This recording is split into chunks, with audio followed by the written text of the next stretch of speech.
The Mirror by Charles King. Weird Tales, November 1945. It's impossible. His concentration was so great that he didn't know he had spoken aloud. He closed one eye entirely, then opened it, slowly, hoping against hope. He then worked his tongue into a corner of his cheek and rotated it about. He watched, stared. A pulse was drumming fiercely in his forehead as he backed away from the mirror. He had first noticed it a short time ago, 7 days to be exact. It is logical to suppose that he would have known of it sooner if he had been a vainer man. Most certainly, then, he would have looked into mirrors a great deal oftener. But J. Swartz was a mild man, a meek man, a man completely devoid of ego. He wore his habits the way he wore his clothes, soberly. He did not sin, he would not. He did not cheat, he could not. 3 drinks before dinner, and his reactions unmistakably informed him that he'd had enough. He was like that. Once again he shot a covert glance at the mirror. There it was, plain to see. J. Swartz had been brought up properly, but that is an expression that has lost its true meaning. To speak with exactitude, it is better to say that he had been brought up primly, in an era where modesty was considerably more than a fetish, an era where the most innocuous words called down condemnation upon the luckless user. J. Swartz's family proudly outdid themselves in righteous self-effacement, completely cloaked with the mantle of selflessness, or so they insisted. They balanced themselves with practiced step upon the tightrope of virtue. No matter the season, their bodies were swathed in layer upon layer of raiment. Indoors, their comportment was such as to assure them front-row seats in the heavenly orchestra of harpists, or so they insisted. Jay had never been one to rebel. He was the sort born to accept orders unquestioningly.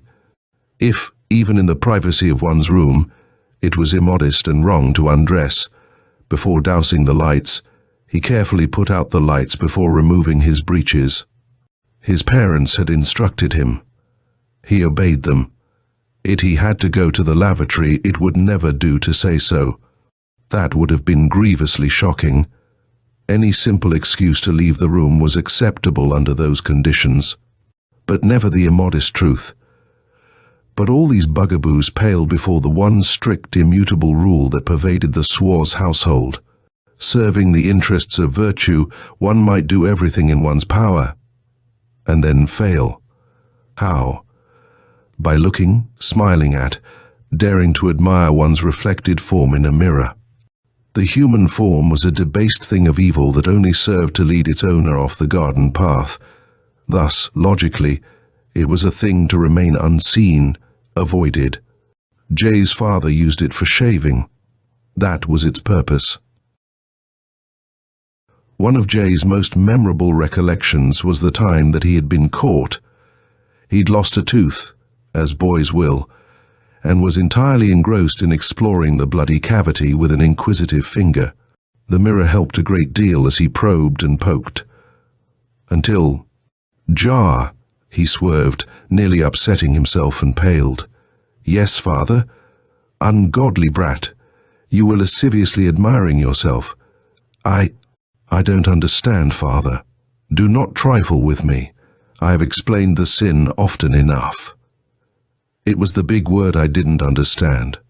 And honest, I was just fooling. Which is as far as Jay got. His gasp was cut off as a gnarled hand jerked at the back of his collar. The shaving strop was seized, raised aloft, then brought down with a singing swish. Jay's cry of pain suffered the same brief span that his gasp had lasted. The steadily flailing strip of leather effectively stifled everything but an agonized wish for death. Again and again, it rose and fell. The regularity was monotonous, the pain eventually indescribable. Things, after a while, resolved into a whirling world of unbeheaved torture. Again and again rose the leather flail. Down and down it beat against the semi-conscious jerking form that was J. Swartz. Jay finally fainted. A graphic experience is forever etched upon the consciousness of a child. Jay never forgot that beating. It bared the constant impact of a sledgehammer swung against a huge brazen gong. The reverberations went on and on and on. Jay grew older and finally left home to establish his own way in the world. He trod in minor paths. Luckier than most men, he never was troubled by an all-consuming ambition. The highways for others, the byways for him. A small job, a small room, these quite comfortably fitted his small desires. His position with a large insurance company was safe and steady. Nobody resents a man who doesn't covet positions that aren't better than his. Nobody wields an economic knife against a man who is supremely satisfied to trudge a tuneless treadmill. He was accepted with the same careless complacence that is usually associated with a slightly worn piece of office furniture, and he was considered very much as devoid of personality or hidden depth. But they would have been surprised. He did have a secret. Jay Swartz was still afraid of mirrors. Psychologically conditioned by the ultra-stern conditions of his youth, his fear never diminished. To the contrary, it fed upon itself and grew constantly. Morbidly. A man incapable of making living enemies, he found himself in the anomalous position of having an inanimate foe. He used mirrors as sparingly as was humanly possible. Brushing his teeth and washing his face were easy. No ordeal there. But shaving was a shuddering time of terror that had to be agonized through every morning. And now? It's impossible. But it was possible. It was there, plain to see, plain to see. Even as his eyes clung to the mirror and his mouth was drawn thin with horror, his reflection was laughing at him. His hand stole to his face. His reflected hand didn't. There were new lines in his face, but his mirrored face was full and untroubled. His eyelids twitched uncontrollably, but not so in the likeness that was flung back at him. Horribly, silently, the face in the mirror kept laughing and laughing. It had been a week ago that he had first noticed. A week ago that his reflection had rebelled. A week ago that his mirrored personality had begun defying him. It might have begun sooner, he hadn't noticed. Until one morning it had winked obscenely at him, and ever since. He remembered now the ancient Germanic legend of the man who had met his double. It had been wringing its hands. Death. He fought himself, but his eyes shot toward his reflection. It was grinning, wringing its hands. The psychiatrist wielded his pen with sure, broad strokes. A man untroubled by personal ghosts. A man who slew the morbid fancies and terrorizing thoughts of others. He scratched a last notation, his lips forming the inaudible words, psychosis, autosuggestion. Jay squirmed forward in his chair as the psychiatrist leaned back and studied him. Does it mean I am crazy? The other's full, rich, carefully practiced tones fell upon Jay Swartz like a protective benediction. No. Absolutely not. You are as sane as I am. This last accompanied by a resonant chuckle. Then the thing I see can't hurt me. It is impossible for it to hurt you. Impossible because you do not see it. But doctor, please, a moment. Well-manicured fingers interlace themselves across a well-padded stomach. From what you have told me, you are a man pursued by phantoms. It is not your fault, Mr. Swartz. You have related how your boyhood was completely dominated by a thorough abnegation of healthy emotion. No outlets at all. Well, sir, what is the result? What? As you grew older, Mr. Swartz, you cast off the narrow outlook with which you were most effectively swaddled. You didn't know it, but you did. And due to the inexorable law of nature, you began to think for yourself. That, of course, brought its problems. I don't understand. Let us put it this way. A man who has been perishing of thirst will not allow logic to stand in his way when he is confronted with plenteous water. He will drink and drink until he is uncomfortably sated. If undeterred, he will become rather sick. You, Mr. Swaz, are that thirsty man. I see. Exactly. You had a thirst for normalcy. It was, during your childhood, consistently denied to you. You left home and found yourself with an all-consuming thirst for being a healthy ego, for being natural. You follow me? It wasn't a question, but Jay Swaz felt constrained to answer yes. It was getting so clear now, so normally explainable, that he had to show his improvement by joining in and approving of. The logical explanation. Well, sir, you overdid yourself. The abrupt change to a normal way of living and acting stirred up half-forgotten vistas of your unfortunate youth. Subconsciously, that is. Once again, you were being threatened with unfair punishment. Inwardly, of course. You probably never even perceived, suspected. The first sign was the product of an overworked, though, to you, unsuspected imagination, the fear complex, the worry over being hideously punished, as you told me you were, because you were doing something that is unalterably natural. But, Doctor, my remaining fear of mirrors. You are not afraid. I. Mr. Swaz, believe me, you only think you are afraid. That is why you have been avoiding mirrors with such careful conscientiousness these past few years. As the snake struggles to shed its skin, so are you struggling. And, forgive the comparison, as the reptile finally emerges in new shining armor, so are you emerging. Then, what shall I do? Face your phantom, Mr. Swaz. Defy it. Gaze into your mirror steadily without fear. Your clouded imagination will be cleared by the calm, cooling breezes of reason. Look into my mirror steadily, precisely. Drive out the false visions that have been plaguing you so unfairly. Once gone, they will never return. On that, I stake my reputation. It was a new Jay Swaz who turned the key of his small apartment. It was a new Jay Swaz that tossed his coat onto his bed. It was something he had wanted to do all his life, a life given to circumspectly genuflecting to all the hallowed proprieties. That was over. Done. He was a snake shedding its dull skin for a brighter one, a butterfly emerging in innocent glory from its dull chrysalis. A man. He turned toward the bathroom. He couldn't help the feeling of aversion, of fear. But wasn't he now a man? He was, incontestably. Hand upon the door. Fear. Twist the knob. No. Think. Psychiatrist's advice. A learned man. Helps people who need guidance. Twist the knob. Try. Sweat forming on a corrugated forehead. Twist the knot. Everything explained. Logically. Exactly. Mathematically. Truthfully. That last very important. Twist the knob, and he was inside.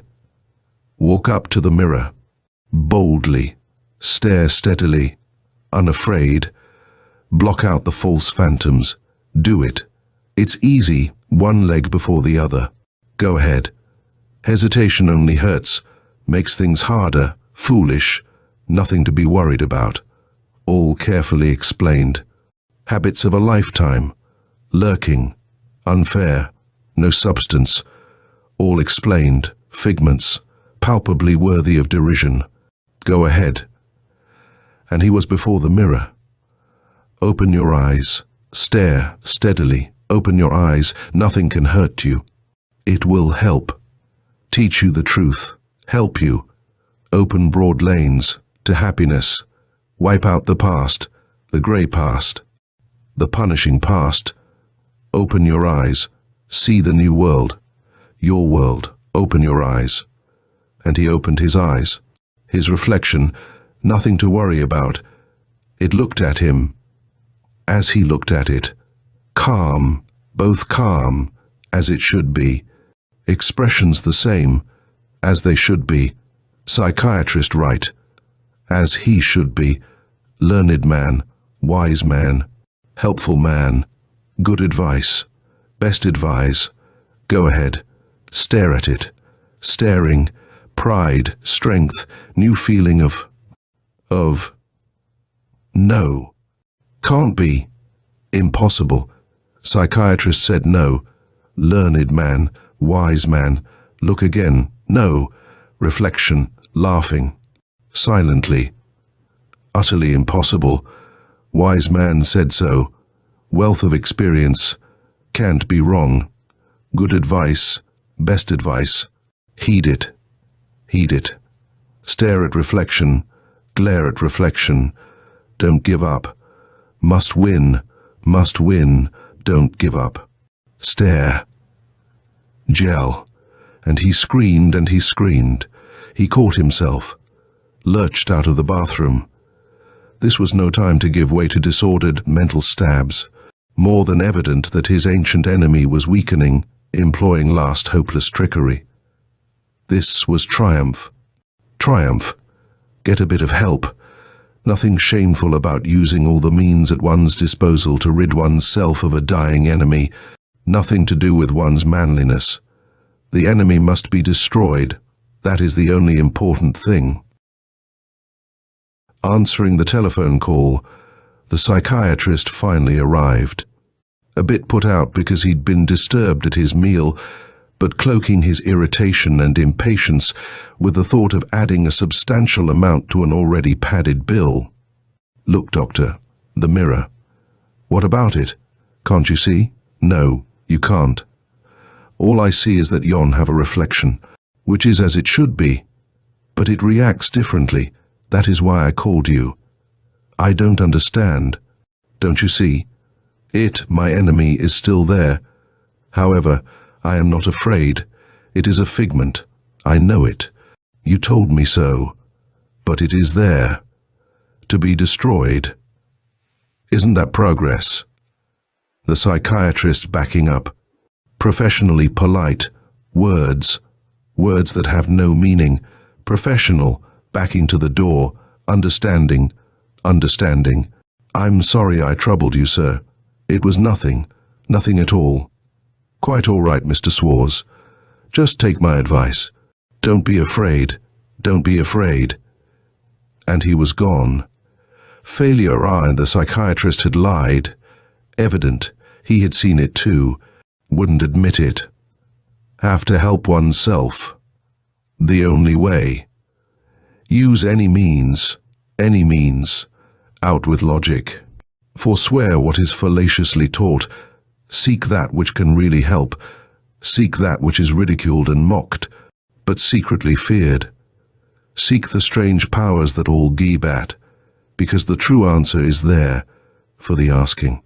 Many libraries, many bookstores, laughing faces, incredulous faces, sneering faces. He knows. He knows. They sneer and mock because they are afraid, cannot seek truth as he does, tirelessly, and then, and old bookshop, and old man, incredibly, nodding, understanding, tottering to an inner room, a book, musty, ancient, refusal of payment, smiling. J. Swartz entered his apartment. He opened the book and studied. He smiled. It was all so easy. How much simpler if he had done this first. He read on. There was the diagram to chalk upon the floor. He drew it. There were the multi-syllabled invocations to intone. He intoned them. There were the careful passes through the air, the repetition of certain odd phrases, the lit match that must scorch his fingertips. And, as it must be, the crouching shape was there, motionless. The shape that would rid him of the rebellious reflection in the mirror. The shape that would take the horror out of his life. It would exact a tribute. That was to be expected. J. Swartz was happy, truly happy. He cast a sidelong glance at his mirrored reflection. Could it be? Yes. It was already losing its shape, becoming tenuous, transparent, wearing a look that Jay knew was one of helpless pleading, no time for mercy, too many years of subjugation, destroy, without conscience destroy. The reflection of him was wavering, almost gone, fighting, hopelessly, going, gone. And the crouched figure stirred itself, slowly unbent, looked up for the first time.